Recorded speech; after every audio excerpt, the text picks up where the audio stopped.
Hey, hello, everybody, and welcome back to the Logos Project. This is your host, Dom. Sorry about that glitch there in the beginning. In today's video, I want to talk about the existence of God. Part of apologetics is making arguments for the existence of God, especially when we are talking to atheists or agnostics. And there's a lot of literature on this in theology.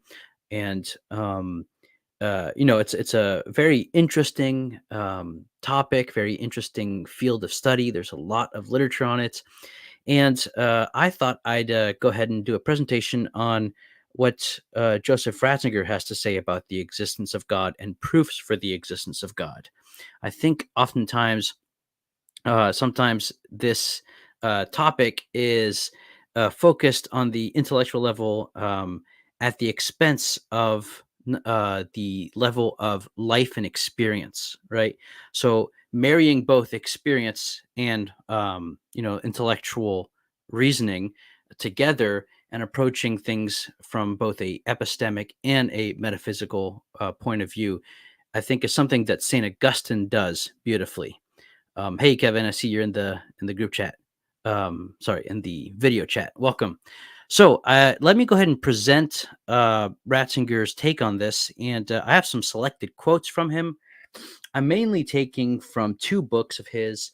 The first one is The God of Jesus Christ, right here. It's a small book. It's really good. I strongly recommend. And I also have this one here, which is called Principles of Catholic Theology. This is a lot more technical and for theologians mostly, but if you want to go ahead and read it, I'm not going to stop you. So let's go ahead and get into it. Let's open up with a quote from the book, The God of Jesus Christ. So this section I titled in my notes, Theory Alone, question mark, right? And so here's the opening quote I wanted to start with. Quote, the knowledge of God is not a purely theoretical matter. It depends on the relationship that a man establishes between himself and the world and between his own self and his life, end quote. So that's how he opens up. That's how I'm opening up with that quote, right? So we got to start with this observation that there's more to it than logical syllogisms. Now, this is not saying that, therefore, we got to appeal to some kind of mystical affective experience and kind of shut our brain off, right? This is not what Ratzinger is saying. He's more sophisticated than this. Here is another quote that will show you what direction in which he headed. And it says here, quote, the knowledge of God depends on prior decisions taken in the relationship to one's own I, to you, and to us. In other words, in the experience of being loved or being rejected. So Ratzinger is not divorcing um, relationship, right, from reason, right? This is part of his theology. So there's something here that is fundamentally held together in a unity that precedes the distinction between life and relating, right, and then living and experiencing, and then truth and intellect, mind, and things like that. These are not seen as separated in his thought. So here is a third quote on this section about theory alone, question mark, and it says the following quote, the fundamental experiences and decisions in this interplay between I, you, and we determine how a man sees the presence with him and antecedent to him of the one who is utterly other. Is he a competitor, a danger, or a reason for confidence? And this in turn determines whether man in the long run is compelled to contradict this witness or to say yes to him in reverence and thankfulness. End quote. That is from The God of Jesus Christ, page 27. Okay, so that's the opening remarks here. Basically, theory alone, is that going to cut it? And the answer for Ratzinger is that based on his theory, right? So this is the irony here. No, right? So he thinks that knowledge and truth cannot be separated from history and experience, right? In fact, this is very in line with St. Thomas, who says that we come to know certain things through the experience of our senses, right? Then there's the process of abstraction, the whole Thomistic epistemology thing. Although Ratzinger is much more Augustinian in his epistemology, nevertheless, this is, all perfectly compatible, but also an insight I think is helpful today. We tend to separate from reason or experience, you might say, in history, from being and ontology. So that's very interesting. So, okay, theory alone, the answer is no. The way we relate to the world actually is fundamental in whether God exists or not, in our believing in it or not, if that makes sense. So, moving on to the second section. Oh, we got a lot of people in the chat.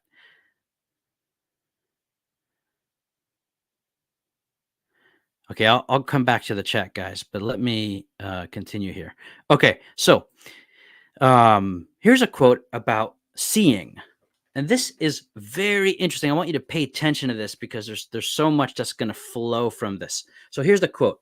He says here in The God of Jesus Christ, pages 27 and 28, quote, "In the religious history of mankind, which is completely identical with our intellectual history, even in the birth of the high cultures, God is represented everywhere as the being with eyes on all sides, as the act of absolute seeing. This archaic idea is preserved in the image of God's eye, like the eyeball, right? I'm not talking about the pronoun I, with which we are familiar in Christian art. God is an eye. God is the act of seeing. And being and behind this lies a fundamental experience of man. He knows that he is known. He knows that there is no definitive hiddenness. He knows that his life lies open at every point to an act of seeing, from which there is no concealment or escape. His life is a state of being seen. End quote. Now, I'm going to try to unpack this because, at face value, this raises questions. What do you mean here, Ratzinger? That man's aboriginal experience is this felt sense of being seen in a radical way, right? So, the first thing we got to point out is that in the history of religion, in the history of mankind, there is a pattern of the depiction of God as the act of seeing all the different eyes on all the sides, right? Or one big eye alone, right? This is not Sauron from Lord of the Rings, right? So there's that information there to keep in mind.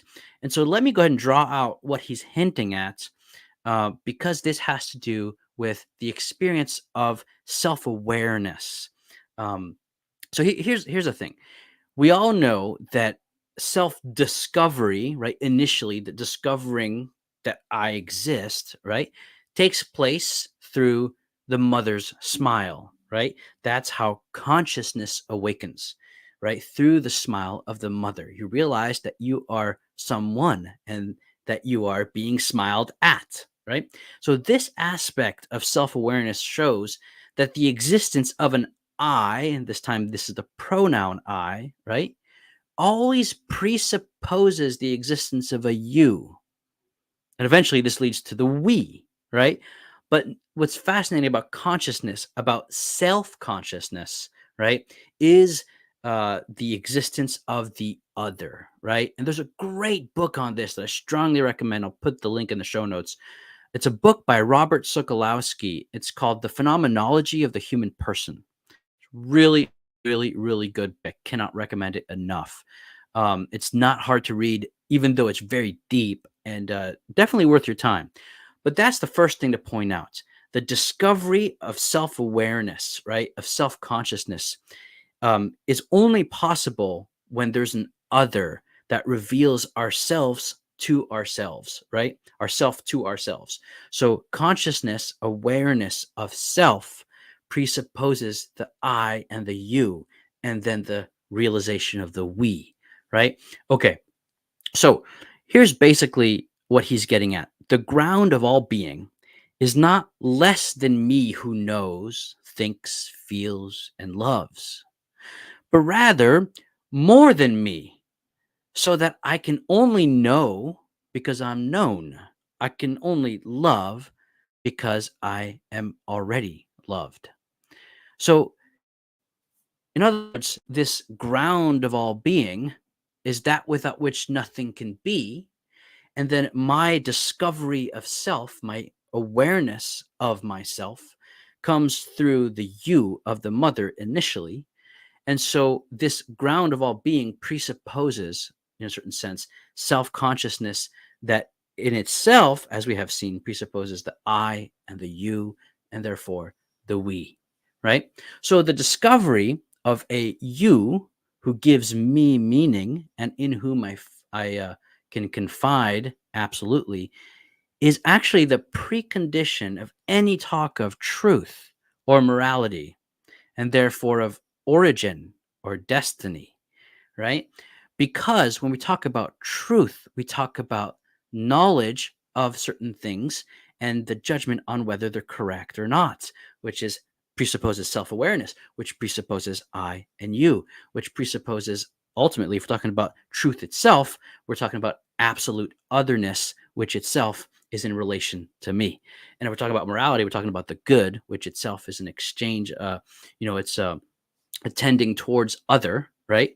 And so that also presupposes this ground of all being that itself is conscious of me as I am conscious of it, right? And that presupposes that the origin of all things, which are intelligible, is this kind of self-conscious reflection, you might say. And the destiny therefore is the return to this other that we seek to be united to in the we. So it's there's so much going on, right? But if you think about the I and the you and the we and the necessity for the you, for the I to be possible, and how the we is the conclusion, and also the origin being the otherness itself, and then therefore that being the ground of all being, so that when I know truth and love good, that presupposes that I am known and am loved, which is that the ground of being is relational, right? That's kind of what he's saying. So a quick word about prayer. Um, Here, Ratzinger points to the creed. He says the first article of the creed, I believe in God, signifies then a highly personal and at the same time a highly objective knowledge, right? We know something philosophically, metaphysically, and yet it's also very personal and experiential and it involves an encounter, right? And so that's why it can't just be theory alone. That's to cut uh, reality in half in a way that ends up falling short, right? So he says at one point, a highly personal knowledge, so he actually explains what he means here by a highly personal knowledge. He says, the finding of a thou or of a you who gives me meaning, to whom I can entrust myself absolutely, that is what is a highly personal knowledge. He adds, this that is why this first article is formulated in the creed, right? Not as a neutral sentence, but actually as a prayer, an address. I believe in you, right? And then the last quote on this section, he says, where God is truly known, he's not something we can discuss as we would discuss imaginary or natural numbers, but a thou, a you, to whom we can speak because he speaks to us. That's from Principles of Catholic Theology, page 74.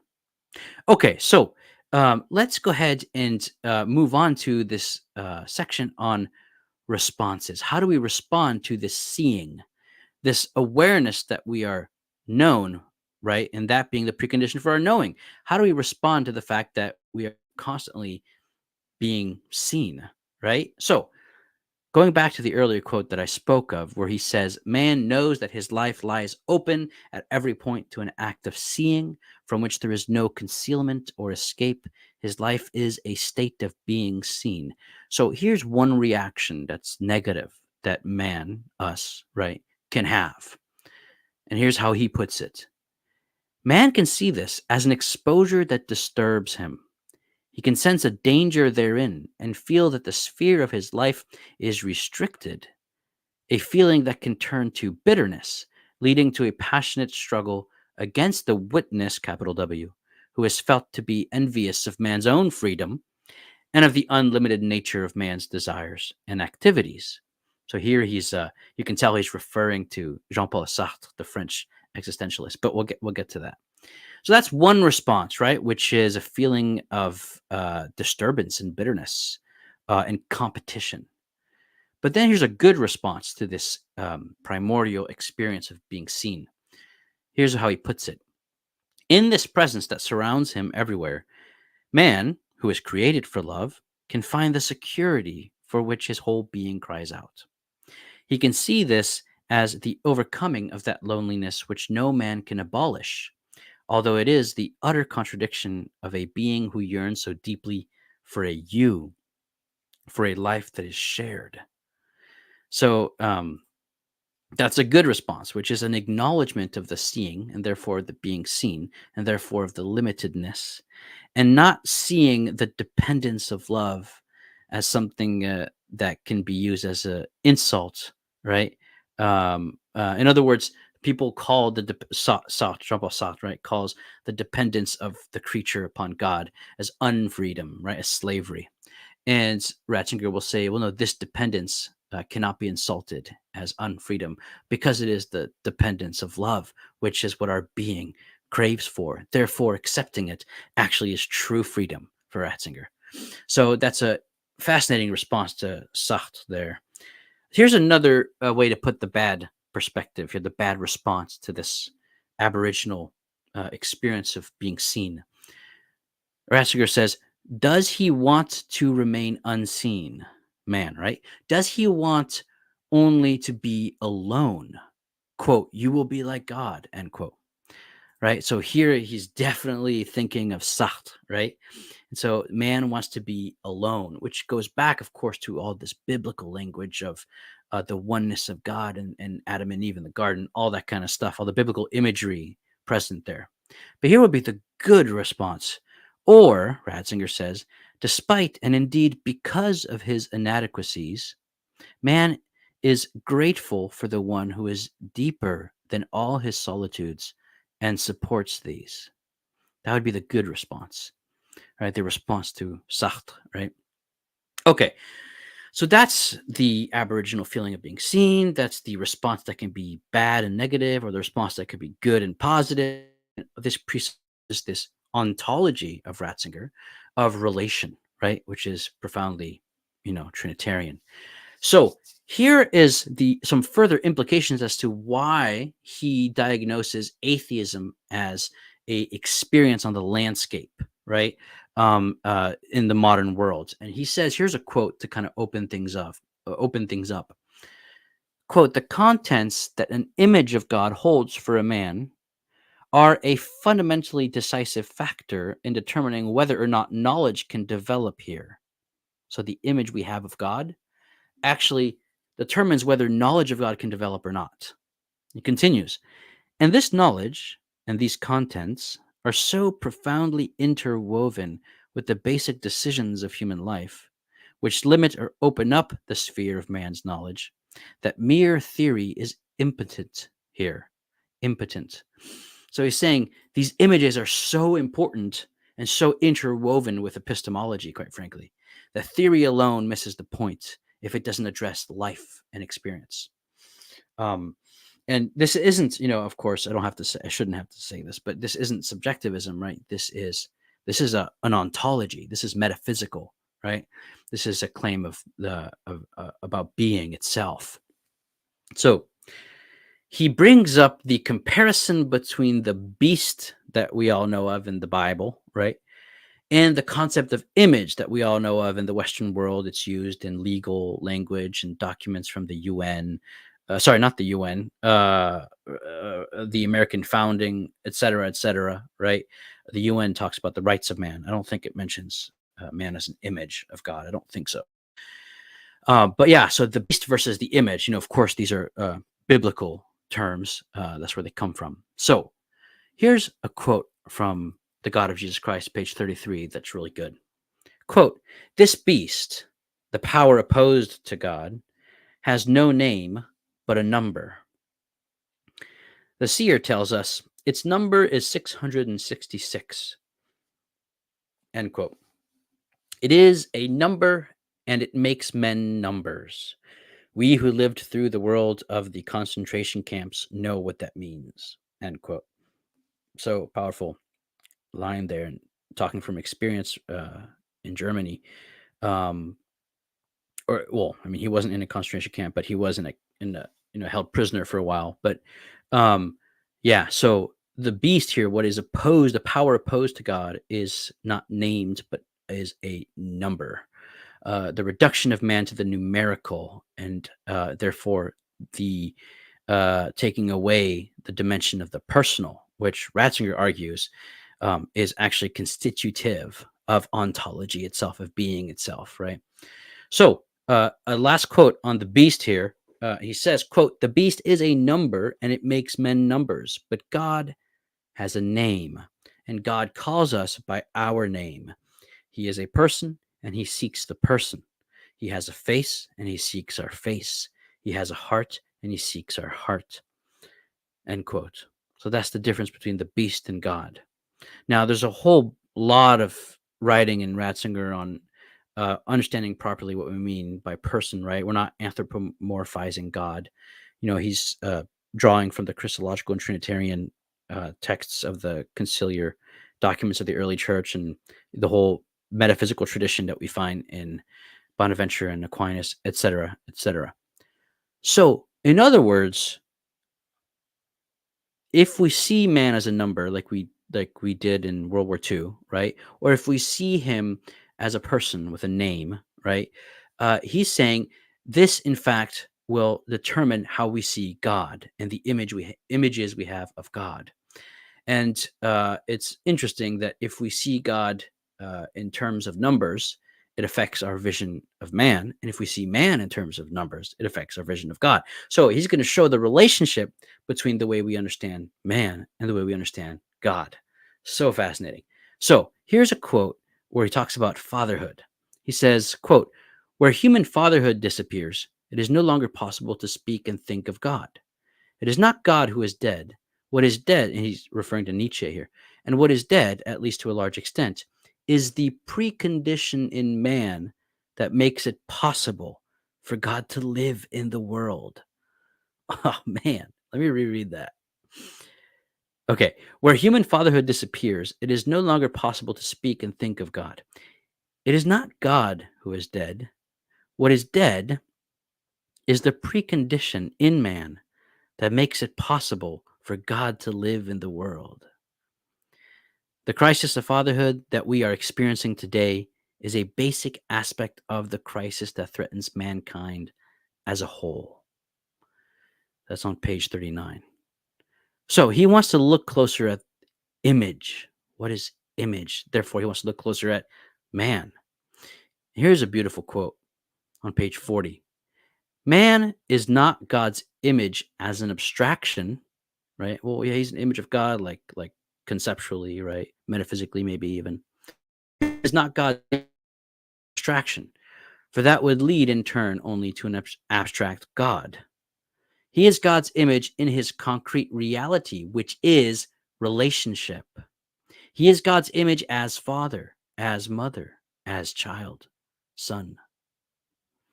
Again, he doesn't want to separate metaphysics from history here, right? Ontology and lived experience, lived reality. It's not just experience. The word experience can be a little unhelpful sometimes.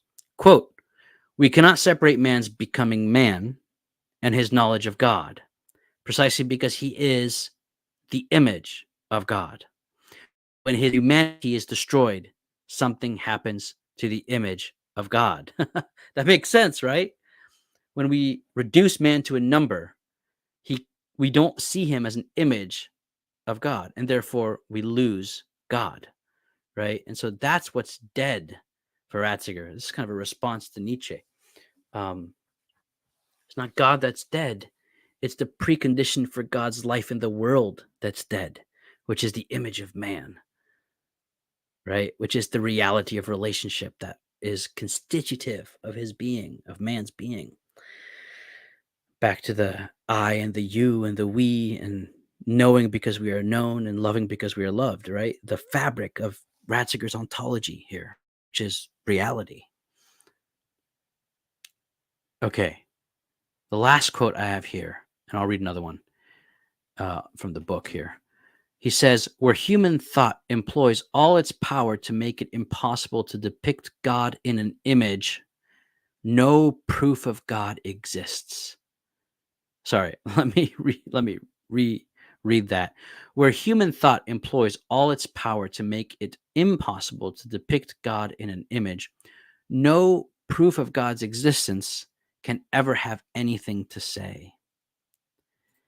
So so much going on. It's too deep because he what emerges here is his Trinitarian theology, his Christology, and the way he understands the relationship between ontology and history, right? Between truth, between life, between epistemology, right? Communion is at the heart of all this. It's staggeringly sophisticated and also elegantly simple. I mean, it's his ontology is not that complicated once you get down to it and you kind of understand what he's doing and how he sees things relate to each other. And then you can start applying it everywhere and to everything. It's just incredible. So the conclusion is that from experience, we know that the discovery of oneself, right, takes place through the smile of the mother, right? Which means that self consciousness always presupposes the other. And so, knowledge of the truth, absolutely speaking, presupposes a knower of us. Love of the good itself and of what gives value to all reality presupposes that we are loved, right? Which therefore, even in this question of the existence of God, what emerges is the fact that the ground of all being is relationship itself. That is his ontology. That is his metaphysics. And it is inseparable from man's life, from history, right? And he starts with, back in history, the depiction that we have in human history of God as the all seeing one, as the eye, or as the one with eyes on all sides, which actually says something about our experience as a species, you might say. Um, and from this, so much arises. I mean, the implications of this are overwhelming. I mean, this is a sliver of his vision, which ties into the Regensburg address, to his address to the UN, his vision of the intellectual history of the Enlightenment, and bringing faith and reason back together. I mean, there's so many implications here. It's incredible. So, yeah. So that's. Let me see if I can find one last quote here that kind of ties this into philosophical history. He says here on page 80 of Principles of Catholic Theology, we come now to the all important question: is it true then, when someone says to me, it is good that you exist? Is it really good? Is it not possible that that person's love, which wills my existence, is just a tragic error? If the love that gives me courage to exist is not based on truth, then I must, in the end, come to curse the love that deceives me, that maintains in existence something that were better destroyed. This dilemma could be strikingly illustrated by reference to the interpretations of the contemporary experience of life in Sartre or Camus, or in the attitudes of the New Left. He's writing this in the 70s, I think. Even without such evidence, it is obvious, however, the apparently self of being at one with myself actually raises the question of the whole universe. Ugh. It raises the question of truth. Is it good that I exist? Is it good that anything at all exists? Is the world good? How many persons today would dare to affirm this question from the heart, to believe it is good that they exist? That is the source of the anxiety and despair that incessantly affect mankind. Love alone is of no avail. It serves no purpose if truth is not on its side. Only when truth and love are in harmony can we know joy. for it is truth that makes man free. It's so good. Oh man. So a glimpse into Ratzinger's mind and his answer to he mentions Nietzsche in that passage as well, further down. Uh, Ratzinger's very aware of Sartre, Nietzsche, Camus. Let's see who else.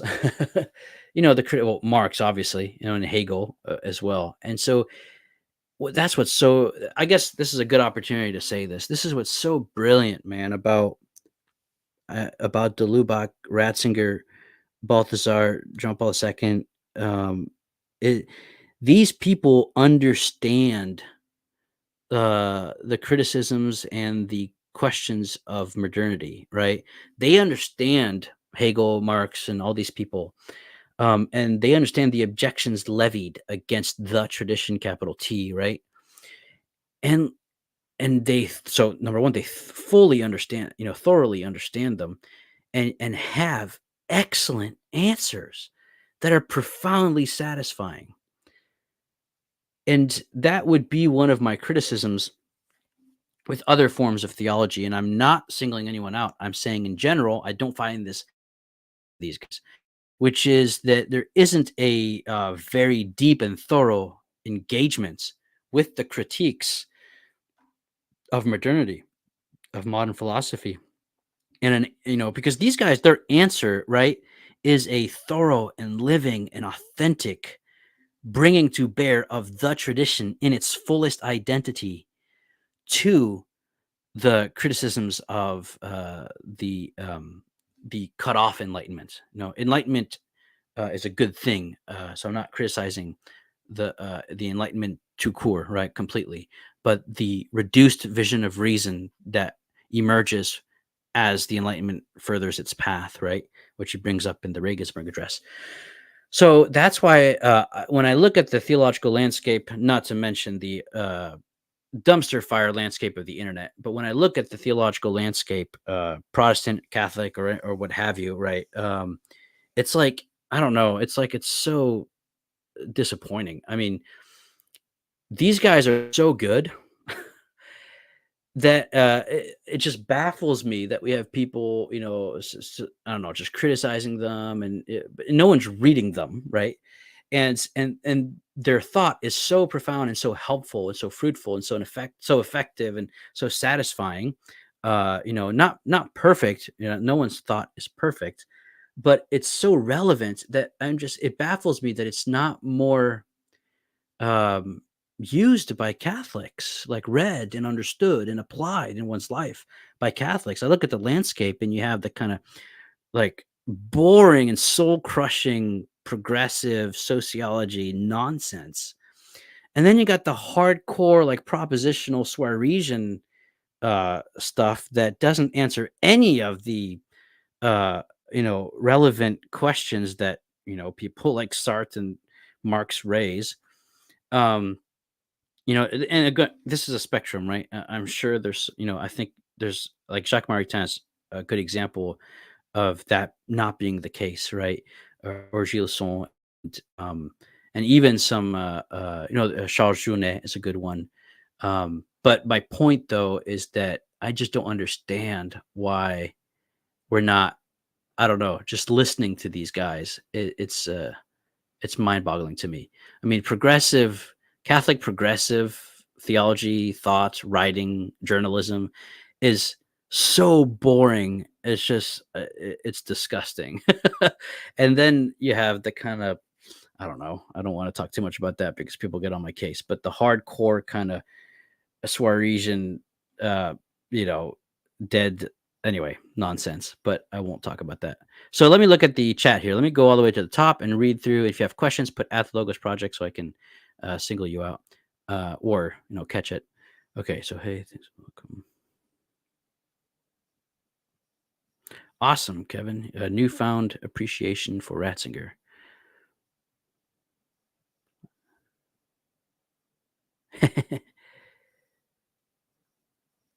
Yeah, he is cosmic, and yes, the trads. Yeah, I won't say much about that.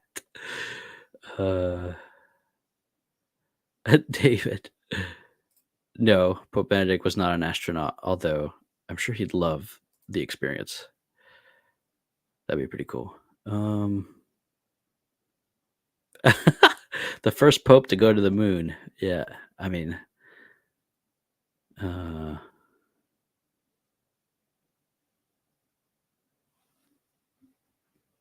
so I'm reading through the chat messages. If you guys have a question, go ahead and put it at the Logos Project. Um,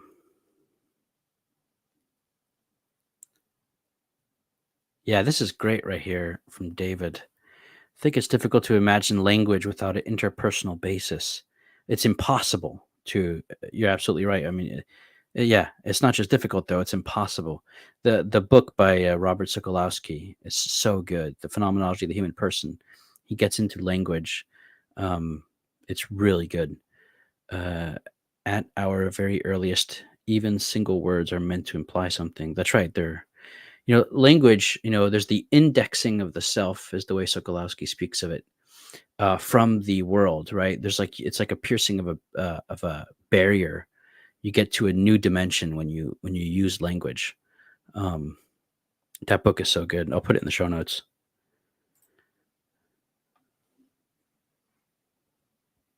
Yeah, David, you should read that book. See what you're saying here. He talks about everything you're talking about. It's really good.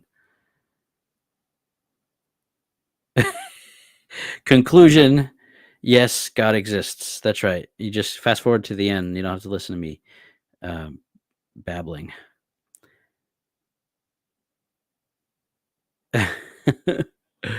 It was known Pope Benedict had the mind of 12 professors indeed. Yeah, he's definitely a Wunderkind, right? He's a Mozart. Let's see. David's got a question. Is the inception of thought then based on an implicit recognition of incompleteness? That in being born into dependency on mother and father, we are incomplete from beginning. We need a thou. I'd have to think about that. I think oftentimes we think of speaking as externalized thought, right? But Sokolowski points out that rather thought is internalized speech. In other words, what precedes is the spoken word, and then thought then follows that, not just chronologically, which I'm pretty sure is the case, but he would say ontologically, right? Is it's precisely because other precedes the discovery of the pronoun I, right? So you need the relational, external, in a certain sense, aspect of the I and the you before you can have a dialogue with yourself and therefore have self consciousness. It's such a that book by Sokolowski is so good. So yeah, but incompleteness. Well, I mean, the fact that we're created, right, and we grow and we come into our personhood more and more, but it's always, it's part of our being. Like, it's not like we're not a person and then we grow into a person. We're essentially a person, but we become more personal as we grow. We kind of fill in um, the space, you might say, to use a analogy. All right. Well, any other questions before I tune out and read some more books because I finished all my homework? I, by the way, guys, I finished school. I'm done with my master's. No more homework. I'm free. And I've been reading all day for the last 3 days. I crushed like 2 books already. This is a sabbatical. All I need now is a beach house and like fat theology volumes. All right. Well, thank you all for tuning in. If you enjoy this kind of content, please consider liking, subscribing, and hitting the notification bell. Also, you can go to patreon.com/the Logos Project if you want to help me make some good videos. I have some things in store now that school is over.